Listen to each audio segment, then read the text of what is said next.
मुंबईतल्या राम मंदिर स्टेशनवर एका तरुणाने एका महिलेची डिलिव्हरी केली। कालपासून हा व्हिडिओ सोशल मीडियावर प्रचंड व्हायरल होतोय। रात्रीच्या वेळी ना ॲम्ब्युलन्स होती ना कुठली सोय। महिलेला प्रसूतीच्या कळा जाणवू लागल्या आणि हा रॅन्चो धावून आला। या रॅन्चोने आपल्या डॉक्टर मैत्रिणीला फोन केला आणि त्या महिलेची रेल्वे स्टेशनवरच डिलिव्हरी केली। एक गोंडस बाळ जन्माला आलं। या महाराष्ट्राच्या रॅन्चोचं नाव आहे विकास बेंद्रे। आम्ही विकासशी बोललो, नेमकं काल रात्री राम मंदिर स्टेशनवर काय घडलं, त्या महिलेची मदत करताना त्याला काय वाटत होतं।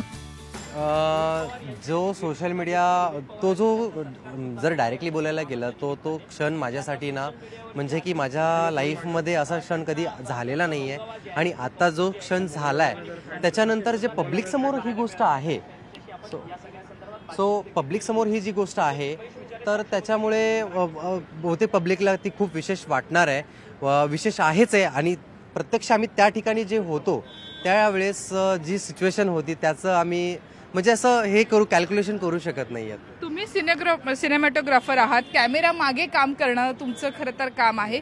तुमच्या मैत्रिणीने तुम्हाला मदत केली, ज्या गायक आहेत, काय नेमकं त्यावेळेला सूचना होत्या? नेमकी मुंबईसारख्या शहरामध्ये जर अशी परिस्थिती निर्माण होत असेल तर हे अतिशय गंभीर आहे। ऑब्व्हियसली त्यांचं मदत करण्याचं कारण पण असं होतं की त्यांची स्वतःची डिलिव्हरी ही अमेरिकेमध्ये झाली आहे आणि त्यांच्या डिलिव्हरीला 50 आवर्स गेलेले आहेत। सो त्यांनी जो त्रास सहन केला आहे सो त्या गोष्टी पाठीमागे पण त्यांचं एक काही भावना असतील। सो त्यांनी एवढं डिटेलिंग गोष्टी सांगितल्या आणि त्या ठिकाणी ते टायमिंग वगैरे बघून त्यांनी मला तुला स्वतःला करावं लागेल, त्यांना याला एक अर्धा तास लागला असा म्हणून त्यांनी मला स्वतःलाच तिथे उभा केला आणि तू हे करू शकतोस म्हणून मी ते पुढे केलं अशा गोष्टी।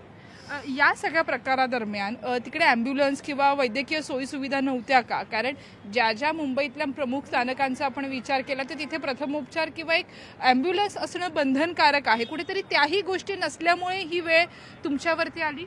आय थिंक सो हे तुम्ही बोललात ते परफेक्ट आहे त्या गोष्टीला। जर का स्टेशनच्या बाहेर जर का एखादी ॲम्ब्युलन्स उभी असते किंवा जवळपास काय वैद्यकीय सेवा असती तर ही गोष्ट आता तुमच्यापर्यंत नसती बहुतेक।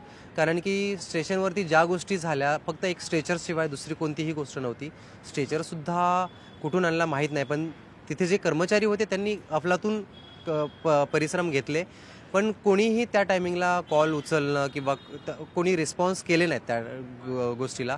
सो त्याच्यामुळे आम्हाला अडचणी तयार झाल्या त्या ठिकाणी। खरं तर आता ह्या बाळाची आणि त्याच्या आईची तब्येत कशी आहे, ते नेमके कुठल्या रुग्णालयामध्ये आहे, त्यांच्याशी काही बोलणं झालं का? हो, त्यांच्याशी बोलणं झालं माझं। ज्यावेळेस मी सकाळी लँड केलं त्यावेळेस फ्लाईटमधनं लँड केल्यानंतर त्यांच्याशी बोलणं झाल्यानंतर ते कूपर हॉस्पिटलला आहेत। सो त्यांनी मला भेटायला बोलवलं पण मला जाणं झालं नाही आहे। सगळ्यात पहिल्यांदा मी घरी जाऊन मी पहिलंच दादांकडे येता या ठिकाणी।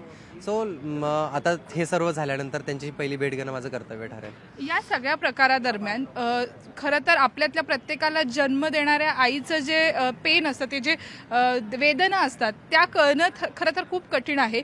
हा सगळा प्रसंग घडला नेमका किती वाजता आणि त्यावेळेला तुम्ही जेव्हा तिथे होतात तर काय परिस्थिती होती? हा जो प्रसंग आहे 1 ते 1:30च्या दरम्यान घडला आणि ज्यावेळेस मी त्या ठिकाणी होतो चेन पुलिंग करण्यापासून ते त्यांना ट्रेनमधनं बाहेर काढण्यापर्यंत, चेन पुलिंग नसती केली तर ट्रेनमध्ये गोष्ट वेगळी घडली असती।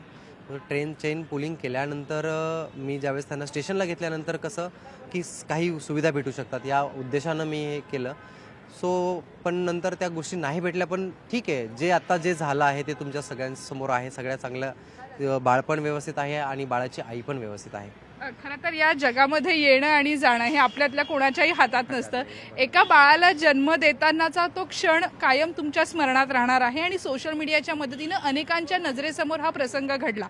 या सगळ्यातनं काय वाटतंय की एक जी भावना मनामध्ये निर्माण होते की काय नेमकं या सगळ्या परिस्थितीचा मतितार्थ काय काढा? मतितार्थ असा आहे की तुम्ही आजच्या युगामध्ये जी माणुसकी विसरत चाललाय, म्हणजे की माणूस हाच माणसाचा दुश्मन होत चाललाय बऱ्यापैकी। सो माणसाला थोडंसं माणुसकीला सांभाळून किंवा सर्व गोष्टींना धरून जर चाललात तर मला असं वाटतं की खूप काही हळूहळू गोष्टी सुधरत जातील आणि या गोष्टीमध्ये चेंजेस होतील। नक्कीच माणुसकीचा संदेशच अनेकांपर्यंत पोहोचवण्याचा प्रयत्न त्यांनी केला आणि एका बाळाचा जन्म कशा पद्धतीनं झाला हे सुद्धा आपण बघितलं। सध्या कूपर रुग्णालयामध्ये हे आई आणि बाळ सुखरूप असल्याचं सुद्धा म्हटलं जातं।